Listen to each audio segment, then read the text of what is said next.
Broadcasting live from the Business RadioX studios, it's time for Women in Motion. Brought to you by WBEC West. Join forces, succeed together. Now, here's your host.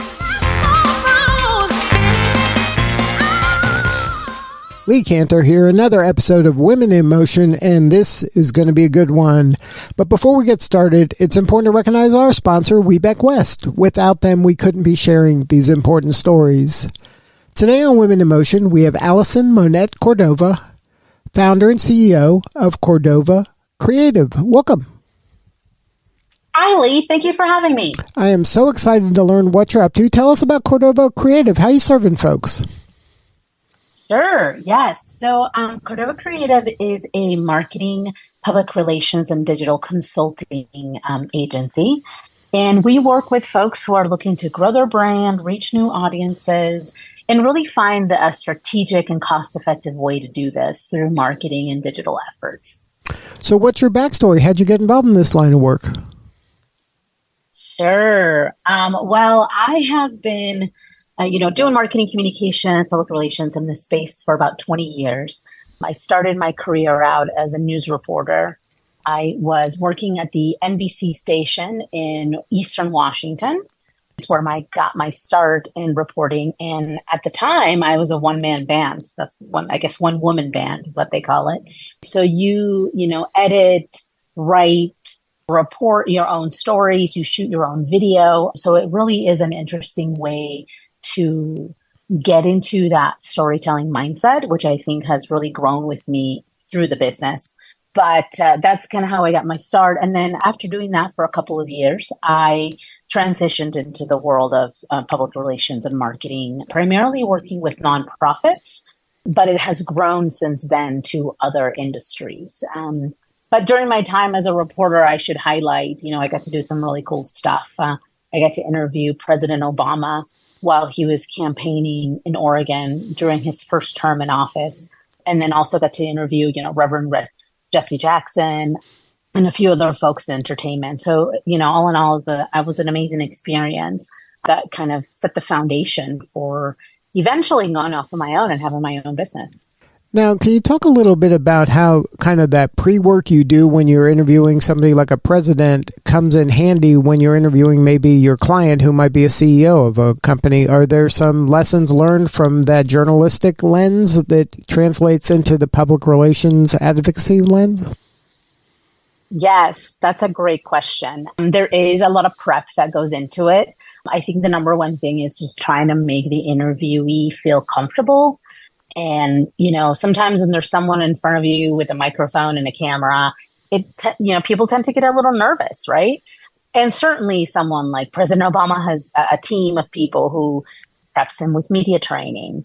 But, someone who is maybe the CEO of a business or even a small business person needs a little bit more preparation. So I think just kind of helping folks understand that they can let their guard down and starting off with some basic questions, something to make them feel comfortable, and then maybe getting a little bit into the meat of it. I also think interesting that you asked that because I definitely, when I do video production for some of my clients, they tell me, you've definitely done this before because they can hear me asking, putting my Barbara Walters hat on and asking those poignant questions because I'm looking for soundbite. So I think that's something that you also learn, right? You're looking for the soundbite. I know kind of what I want this person to tell me so that I can do the storytelling bit and then we can create the full story. So I kind of know what I'm looking for, if that makes sense. Having worked in this space for as long as you have, can you talk a little bit about the evolution of PR and how it's changed over the years? At one point, there was scarcity that it was difficult to get in front of, quote unquote, the media. But now where pretty much everybody is the media, that's less difficult, but you still have to, like you said, kind of have the talking points and have the ability to communicate and articulate your message. Yeah, it's definitely evolved a lot over the years. Public relations, in and of itself, I guess, used to be print, TV, radio, those staple outlets. And now with social media, it really feels that PR and social media are intrinsically tied.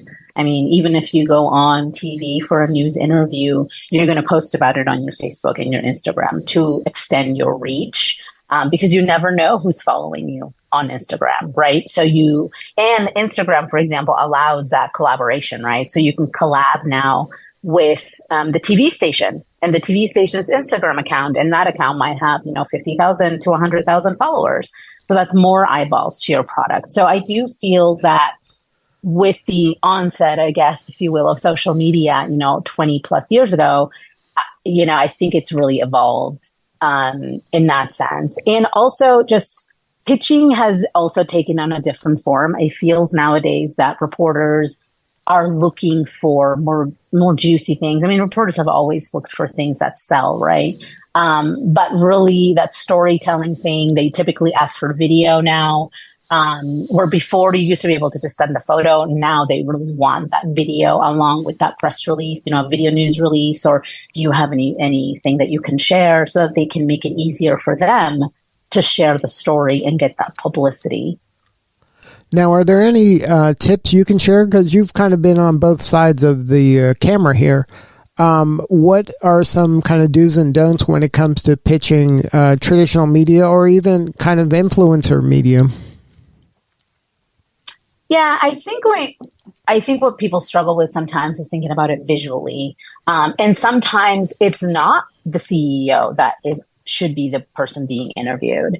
The reporters and the news, they want to hear from whoever the recipient is of what you're doing, right? If you have a bank, they don't want to hear from the bank president necessarily or an official representative. They want to hear from the business owner working with the bank, and they want to hear their experience with, the people angle. I think that's the big thing.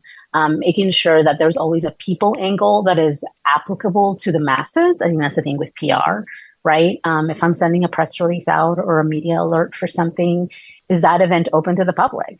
If it's not open to the public, then the public is not going to be interested. So why would I put it on Channel 5, on the 5 o'clock news?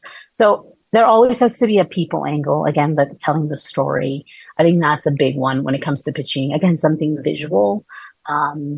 And you can, make a small thing visual, right? If there's a check presentation, like, yes, does it make sense to spend a little bit of extra money to get a big check and make a big presentation and have a photo moment, a photo op?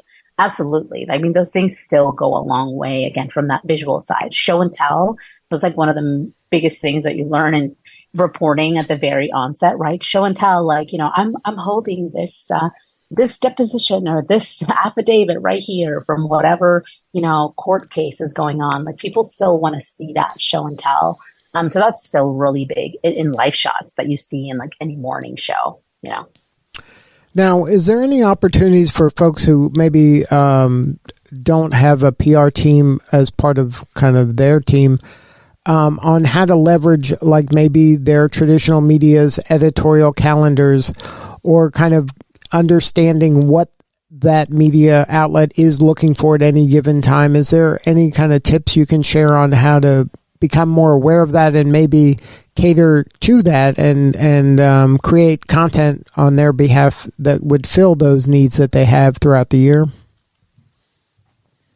Yes. I mean, a lot of the outlets out there offer a couple of different things. So news stations and even magazines still offer a community calendar.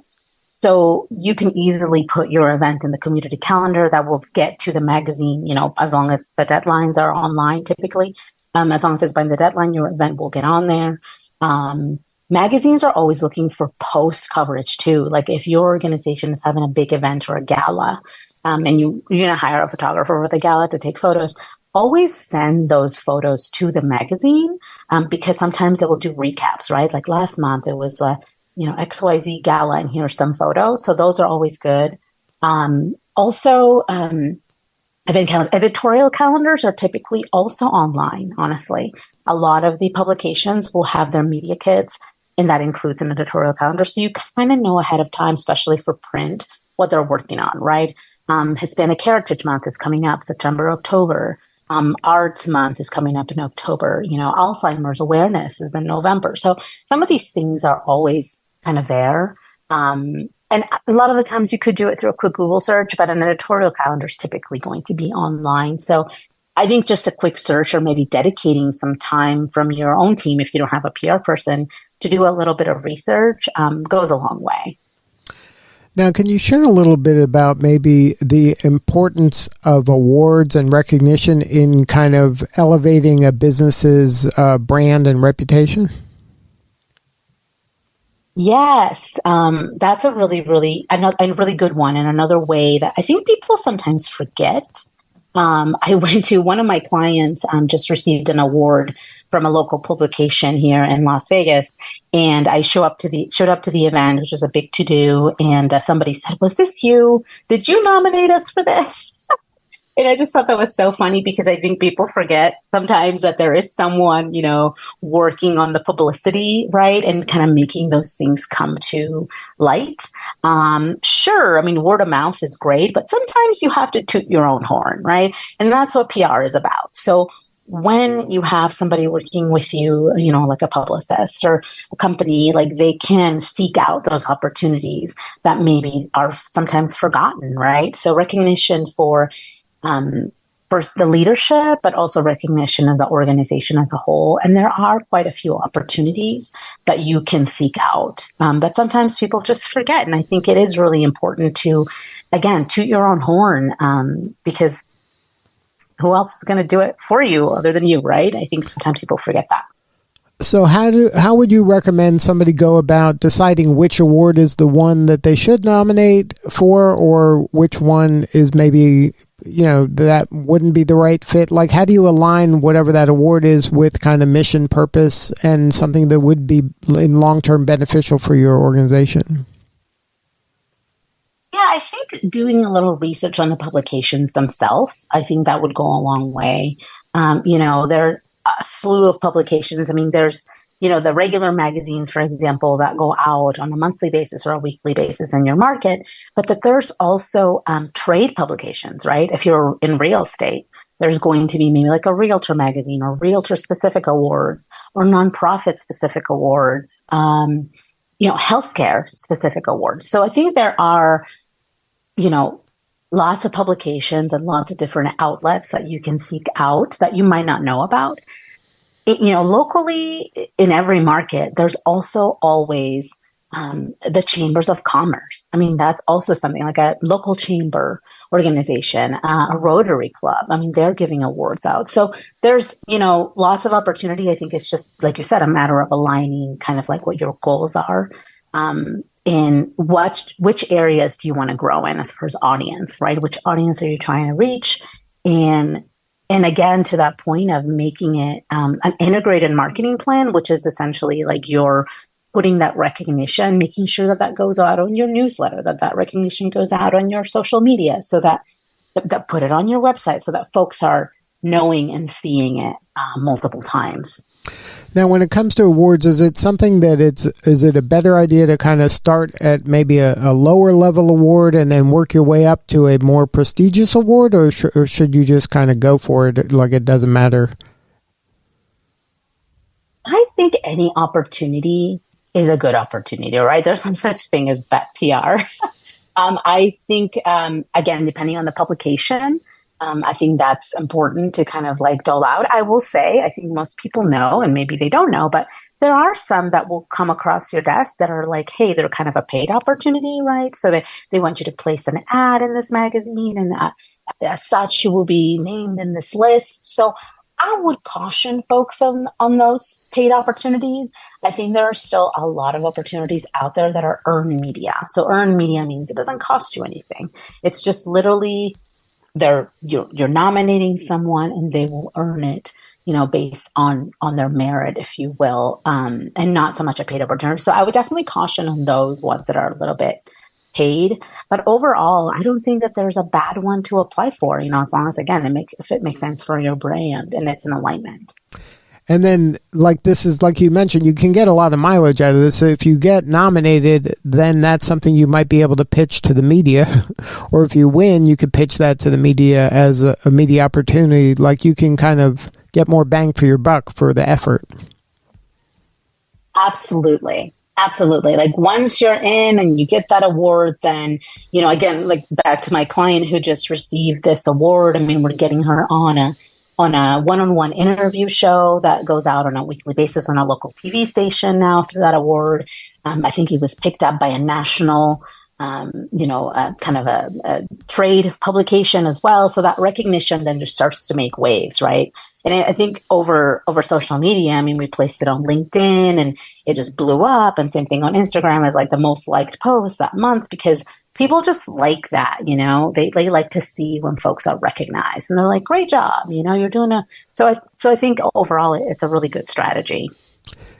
Now, earlier you mentioned media training. Is there any advice, some do's and don'ts when it comes to doing interviews with the media that you can share? Oh, there's so many. I don't think we could cover all of them here, but yes, I mean, media training is something and coaching is something that I think teams and, leadership should absolutely have. There's, you never know when you're going to encounter a reporter that is going to give you a gotcha question either. And I think folks sometimes think, and that's happened to me in experience, right? Representing a client, showing up, and reporters sometimes can be sneaky. Not all of them, but some of them, right? You show up and you think the interview is going to be about this topic and the fundraiser, and then they kind of come at you out of left field with like, well, what about this? And it's like a gotcha thing, And so I think it is important to be prepared for that.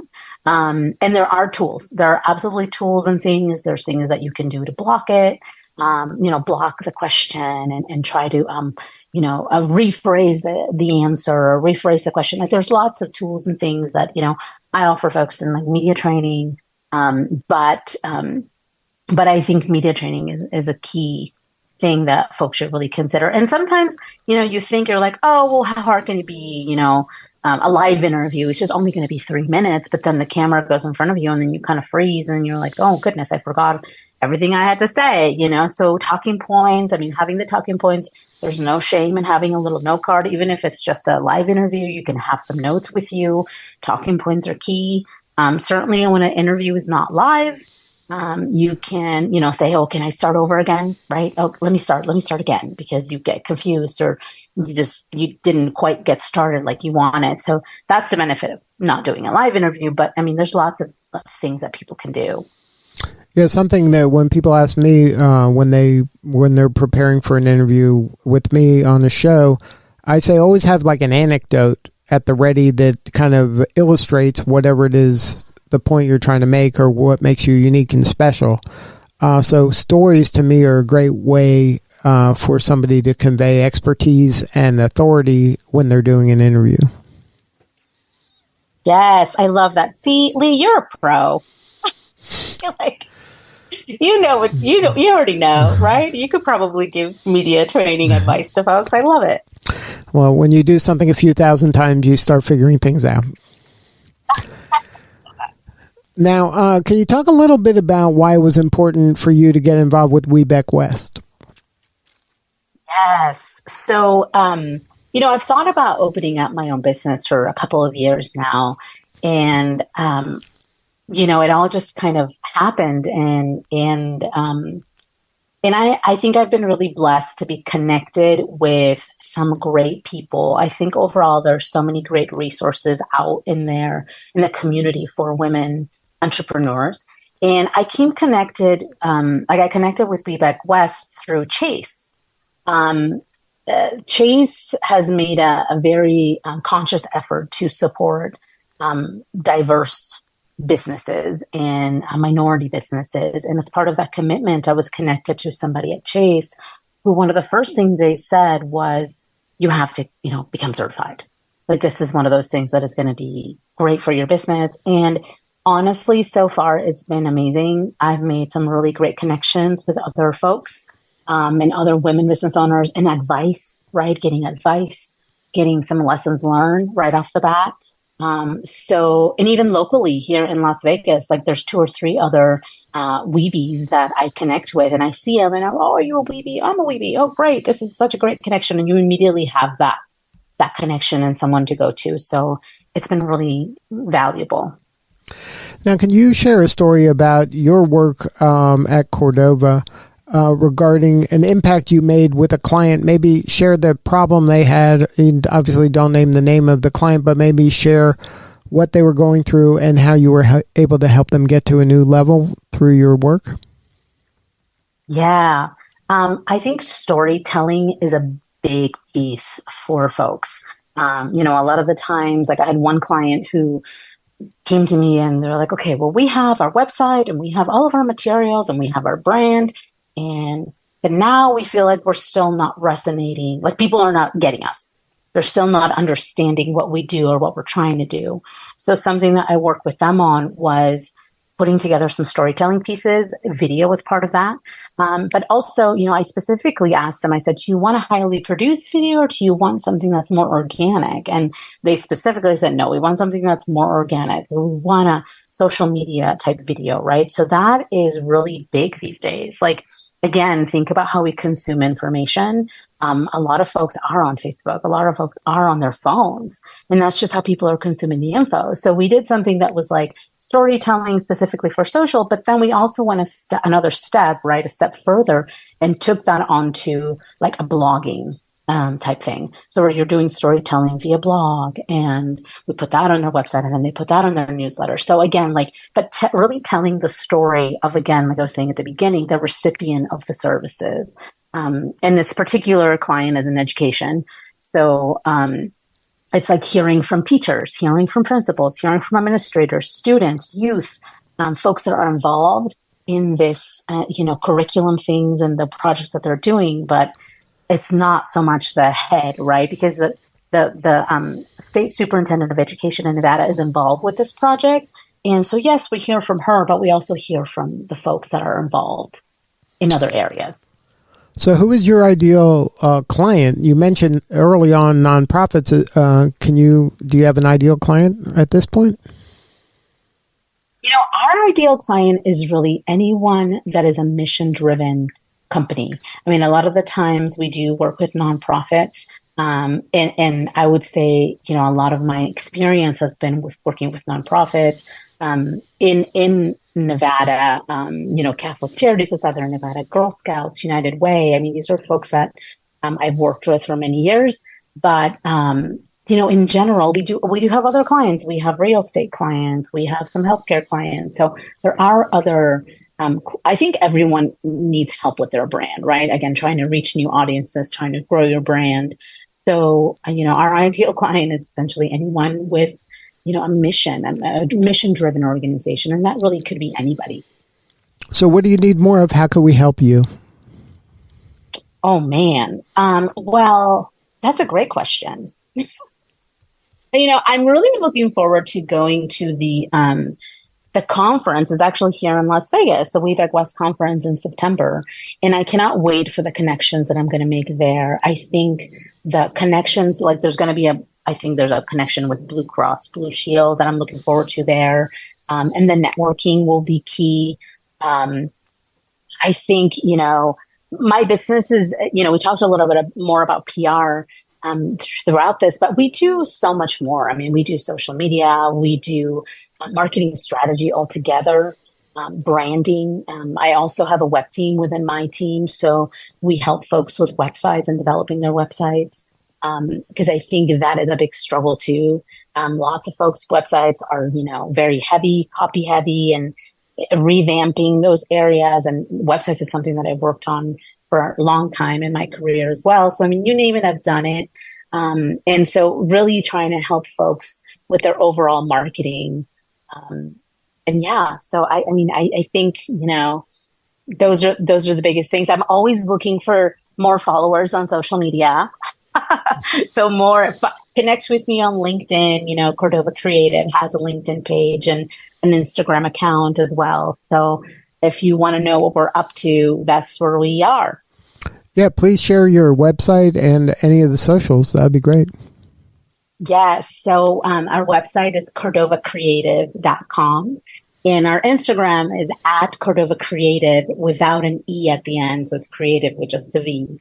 And then on LinkedIn, you can just find me, Allison Monette, Cordova, and you'll be able to find Cordova Creative on LinkedIn also. Well, Allison, thank you so much for sharing your story today. You're doing such important work, and we appreciate you. Thank you, Lee. All right, this is Lee Cantor. We'll see you all next time on Women in Motion.